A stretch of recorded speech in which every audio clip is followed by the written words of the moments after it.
നമ്മുടെ വാട്സപ്പിൽ വന്നിട്ടുള്ള പുതിയ AI ടൂൾ എല്ലാവരും കണ്ടിട്ടുണ്ടാവും. നല്ലൊരു ടൂളാണ്. കുട്ടികൾക്കും രക്ഷിതാക്കൾക്കും എല്ലാവർക്കും ഒരുപാട് ഉപയോഗം വരുന്ന നല്ലൊരു ടൂളാണ്. ഇപ്പോൾ നമുക്കതിൽ ചോദ്യങ്ങൾ ചോദിക്കാം, നമുക്കറിയാത്ത ചോദ്യങ്ങൾ നമുക്ക് അതിനോട് ചോദിക്കാം. വളരെ സിമ്പിളായിട്ട് നമുക്ക് ഗൂഗിളിലൊക്കെ തപ്പി പോയിട്ട് കുറേ കണ്ടുപിടിക്കുന്നതിനെക്കാട്ടിലും നമുക്ക് സിമ്പിളായിട്ട് AIയോട് ചോദിച്ചു കഴിഞ്ഞാൽ AI പറഞ്ഞുതരും.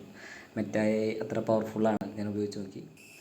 പിന്നെ അത് മാത്രമല്ല, നമ്മൾ ഗൂഗിളിൽ പോലും കണ്ടിട്ടില്ലാത്ത ഇമേജുകൾ നമ്മൾ ചോദിച്ചു കഴിഞ്ഞാൽ AI നമുക്ക് ക്രിയേറ്റ് ചെയ്ത് തരും. ഇപ്പോൾ ഫാൻറ്റസിയൊക്കെ ഇഷ്ടപ്പെടുന്നവരാണെങ്കിൽ ഒന്നും പറയാനില്ല. പറക്കുന്ന പൂച്ചയോ അങ്ങനത്തെ കാര്യങ്ങളൊക്കെ ചോദിച്ചു കഴിഞ്ഞാൽ നല്ല സൂപ്പർ ഇമേജുകൾ എടുത്തു തരും. നല്ല കളർഫുള്ളായിട്ടുള്ള നല്ല ക്ലാരിറ്റി ഉള്ള നല്ല ഇമേജുകൾ കിട്ടും. നമുക്കൊന്ന് ടെസ്റ്റ് ചെയ്ത് നോക്കാം. നമ്മുടെ ചോദിച്ച് മനസ്സിലാക്കാം മെറ്റയ്ക്ക് നമുക്ക് വേണ്ടി എന്തൊക്കെ ചെയ്തു തരാൻ പറ്റും എന്നുള്ള കാര്യങ്ങളൊക്കെ നമുക്കൊന്ന് ചോദിച്ചു നോക്കാം. സാധാരണക്കാരോട് ചോദിക്കുന്ന പോലെ നമുക്ക് ആദ്യം ഒരു വിഷ് ചെയ്യാം. വെറുതെ ഹൗ ആർ യു ചോദിച്ചു കഴിഞ്ഞാൽ എന്താണ് പറയാൻ നോക്കാം. നമുക്ക് I am doing well, thanks. എന്തൊക്കെ ഭാഷകളിൽ നമ്മളോട് പ്രതികരിക്കാൻ പറ്റുമെന്നുള്ളത് നമുക്കൊന്ന് അറിയാം. I speak English, French, Spanish, German, Hindi and Portuguese.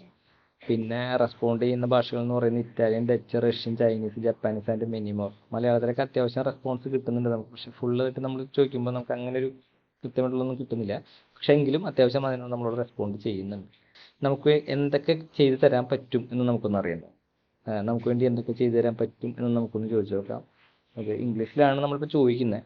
അപ്പോൾ ഒന്ന് ചോദിച്ചു നോക്കാം. അപ്പോൾ എന്തൊക്കെ ചെയ്തു തരും നമുക്കറിയാമല്ലോ. നമ്മൾ വെറുതെ പറയുന്നതിനെക്കാട്ടിലും നമുക്ക് മറ്റോട് തന്നെ ചോദിച്ചിട്ട് മറ്റേയോട് തന്നെ പറയിപ്പിക്കാം. I can help you generate ideas for creating projects, write articles, emails or letters, create images and graphs, practice languages, brainstorm solutions to problems. ഒരുപാട് കാര്യങ്ങൾ നമുക്ക് ഇതുപോലെ ചെയ്തു തരുന്നുണ്ട് എന്നാണ് പറയുന്നത്. പക്ഷെ അപ്പോൾ നമുക്ക് ഇമേജുകളൊക്കെ വേണമെങ്കിൽ ഒന്ന് ക്രിയേറ്റ് ചെയ്ത് നോക്കാം. മറ്റേ നമ്മളോട് പറയുമ്പോൾ നമുക്ക് താങ്ക്സ് വെറുതെ ഒന്ന് പറഞ്ഞാൽ ജസ്റ്റ് താങ്ക് പറയുമ്പോൾ എന്താ പറയാൻ നോക്കാം നമുക്ക്.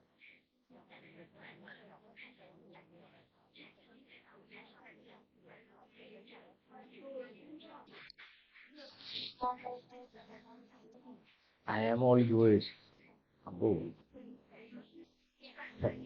നല്ല ചോദ്യങ്ങൾ ചോദിച്ചോളൂ, ടാസ്ക് തന്നോളൂ, എന്തൊക്കെയാണ് കാര്യങ്ങൾ പറയുന്നത് മറ്റാം അല്ലേ, ക്രിയേറ്റീവ്. അപ്പോൾ നമുക്ക് മറ്റോട് കുറച്ച് ഇമേജുകൾ കാര്യങ്ങൾ നമുക്ക് എങ്ങനെ ക്രിയേറ്റ് ചെയ്യാൻ ചോദിച്ചു നോക്കാം. നമുക്കൊരു മഴ, കളർഫുള്ളായിട്ടൊരു മഴ എങ്ങനെ, റെയിൻ ഡ്രോപ്സ് നമുക്ക് ചോദിച്ചു നോക്കാം. വെറുതെ എന്താണ് ഒരു നമ്മൾ നമ്മുടെ ഭാവനയിലുള്ള പടങ്ങളെ പറ്റിയിട്ട് നമ്മൾ ചോദിച്ചു നോക്കാം. സാധാരണ ഇങ്ങനെ ചോദിച്ചാലും തരും. അപ്പോൾ നമുക്ക് ജസ്റ്റ് ഒന്ന് ചോദിച്ചു നോക്കാം. കളർഫുൾ റെയിൻ ഡ്രോപ്സ് ചോദിച്ചു കഴിഞ്ഞാൽ നമുക്ക് എന്താണ് തരാന്ന് നമുക്ക് നോക്കാം.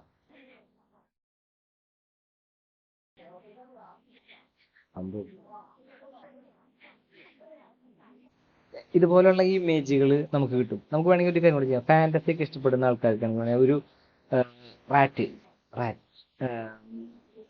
വിത്ത് സൂപ്പർ പവർ നമുക്ക് അങ്ങനെ ചോദിച്ചു നോക്കാം. ഒരു എലിയുടെ പടം നമുക്ക് ചോദിച്ചു നോക്കാം. ഒരു സൂപ്പർ പവർ ഉള്ള ഒരു എലിയുടെ പടം നമുക്ക് വേണം എന്ന് പറഞ്ഞാൽ എന്താണ് തരാൻ നോക്കാം.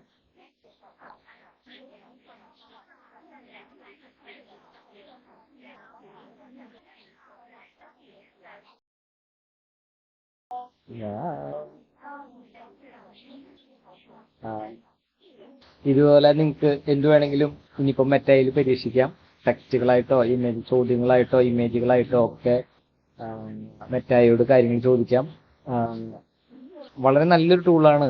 ഞാൻ കുറേയധികം സംശയങ്ങൾ ചോദിച്ചു നോക്കി. ഒരുപാട് നമുക്ക് ഗൂഗിളിലൊക്കെ സെർച്ച് ചെയ്ത് നമ്മൾ സമയം കളയുന്നതിനെക്കാട്ടിലും നമുക്ക് ഒരുപാട് നല്ല ഹെൽപ്ഫുൾ ആയിട്ടുള്ള സാധനമായിരിക്കും. കുട്ടികൾക്കാണെങ്കിലും രക്ഷിതാക്കൾക്കാണെങ്കിലൊക്കെ അച്ഛനമ്മമാർക്കൊക്കെ ഒരുപാട് ഹെൽപ്ഫുൾ ആയിരിക്കും.